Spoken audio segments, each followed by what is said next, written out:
Hello, this is Matt on the Moon Lambo channel. The SEC is hiding notes from Ripple having to do with a meeting that occurred between then SEC Commissioner Elad Roizman and Ripple CEO Brad Garlinghouse.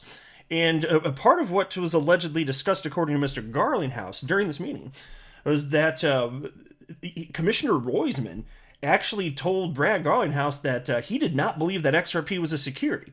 So, highly consequential information and perspective from this commissioner. And mind you, there's 5 commissioners on the planet that vote on whether or not to bring legal action against any person or business or entity. Elad Roizman was one of these individuals, and he's stating, according to Brad Garlinghouse, that XRP is not a security from his perspective.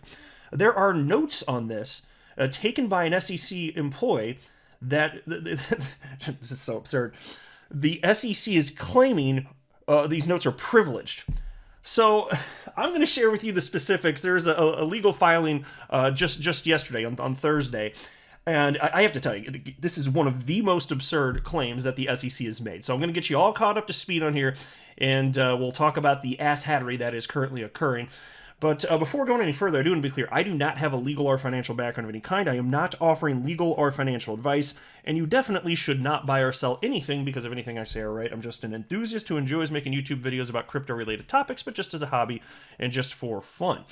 Shout out to attorney James Filan, who shared this most recent document all up on the Twitters, and so I printed up that big bad boy, and I highlighted a couple parts that I found to be interesting, and I took just a couple notes here. So let's get you caught up to speed, though, because this is a topic that was first discussed, it may have been a good 2 weeks or so at this point. So Brad Garlinghouse, he swore under oath that SEC Commissioner Elad Roizman told him that he did not believe XRP was a security back in 2018. Now, Matthew Estabrook, who is then counsel for Commissioner Roizman, took notes during this meeting between Brad and Mr. Roizman.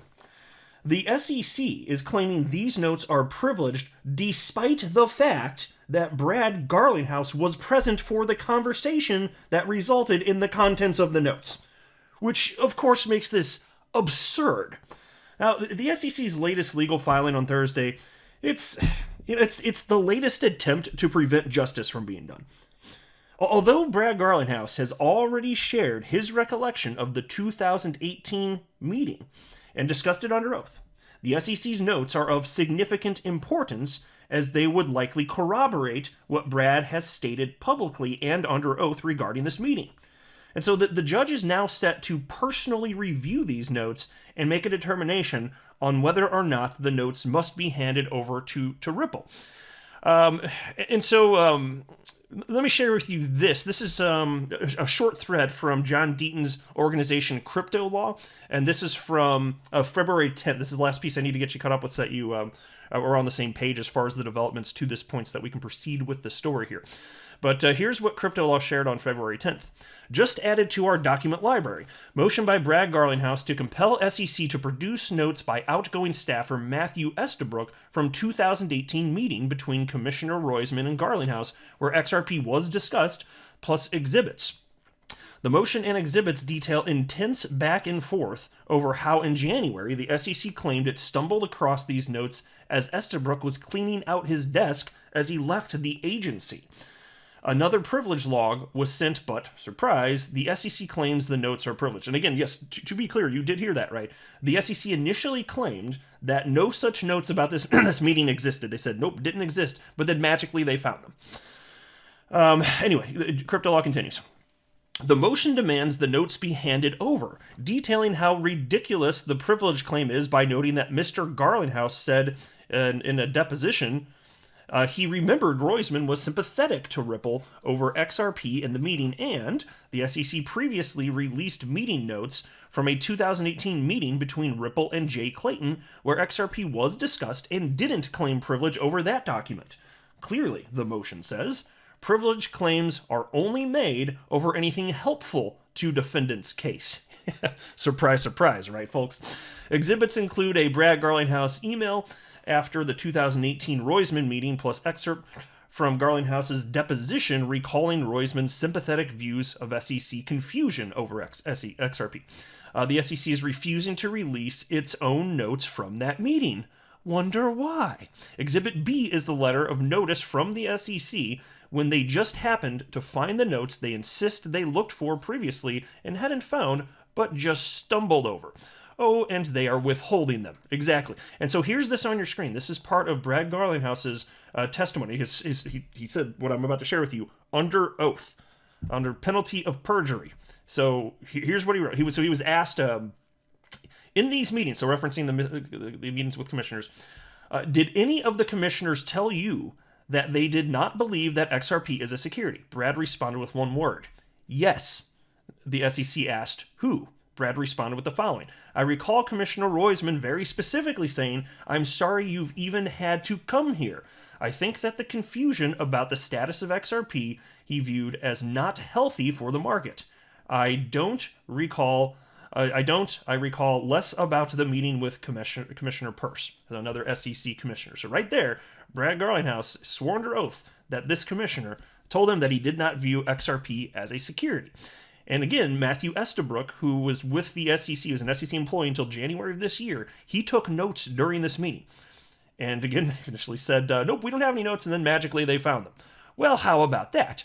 So then you have this document from Thursday, and where's the part here? I highlighted part right around here. DPP, yeah, up to this point. Similarly, yeah, check this out.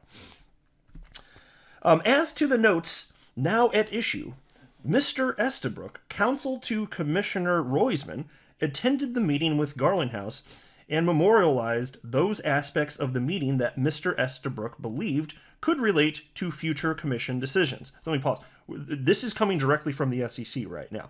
And then the SEC asshats continue. Accordingly, the notes are pre-decisional and deliberative, and piercing the SEC's privilege is unwarranted because Garlinghouse's need for the notes is significantly reduced given his presence at the meeting. As such, the notes are protected by the DPP, so that's deliberative process privilege. Think about this. And so I got a question. So are all notes at all SEC meetings taken for the purpose of future SEC deliberations, as they're claiming is the case here?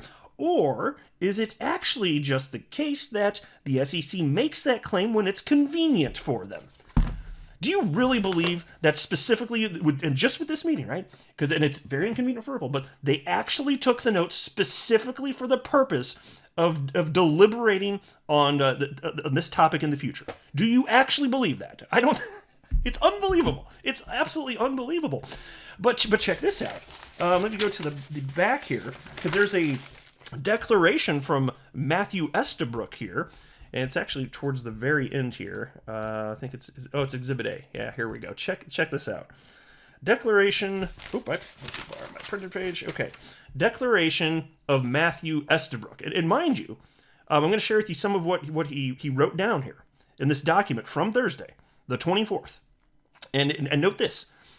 It states the following. I declare under penalty of perjury that the foregoing is true and correct. Under penalty of perjury, he's claiming the following. I don't believe it, but here's in part what he wrote. I don't want to read the whole thing because it's lengthy, not necessary. But take a look at this. From Matthew Estabrook, former SEC employee. On or about November 9th, 2018, I attended a meeting between Commissioner Roizman and Mr. Garlinghouse, and I took notes of certain statements made at that meeting. My notes reflect the matters discussed at the meeting that I believed were important and that could relate to future commission decisions. My notes do not reflect everything that was said at the meeting. So he's claiming that a purpose of the notes was for future deliberations. Well, if it's privileged and this is private, why was Mr. Garlinghouse allowed to even be there? And mind you, it was a conversation between just him and then Commissioner Roizman. Why was Brad Garlinghouse allowed to even engage in this conversation if this was a privileged discussion? You see how absurd this is, right? This is the claim that they are actually making. It's unbelievable the level of asshattery that's occurring. Like, these people, they have no self-respect. They have no shame. Like, I'm telling you, it's just repulsive what they're actually claiming here. And so that's why I'm saying, like, from a legal perspective, I don't know if this is a strong argument. I don't know, but I can tell you, just as a regular person looking at the facts, it's stupid. It's not believable. It does not pass the smell test. And I don't believe for a moment that the SEC attorneys arguing this tripe actually believe what they're stating here. Do you? I sure as hell do not. This is complete and utter garbage. So the judge is going to get to see these notes and make a decision. So they're doing the in-camera review, which just means in-person review. And I don't know what's going to happen. Hopefully Ripple ends up getting their hands on it, because again, it's just going to corroborate what Brad Garlinghouse has already stated. In all likelihood, isn't that what you'd anticipate? I don't think Brad Garlinghouse is lying. I wouldn't expect that. I'd be surprised by that. I'm sorry, I'm just laughing so much. What can you do? It's that absurd. Every day where there's new information regarding this case, it's just increasingly absurd. It's unbelievable here. All right, I'll just wrap up. Let me know what you think in the comment section below, please. Tell me I'm not crazy here. Like, this is ridiculous, right? It's completely ridiculous. I'm not a financial advisor. You should not buy or sell anything because of anything that I say or write. That would be a very, very, very bad idea. Until next time, to the moon, Lambo.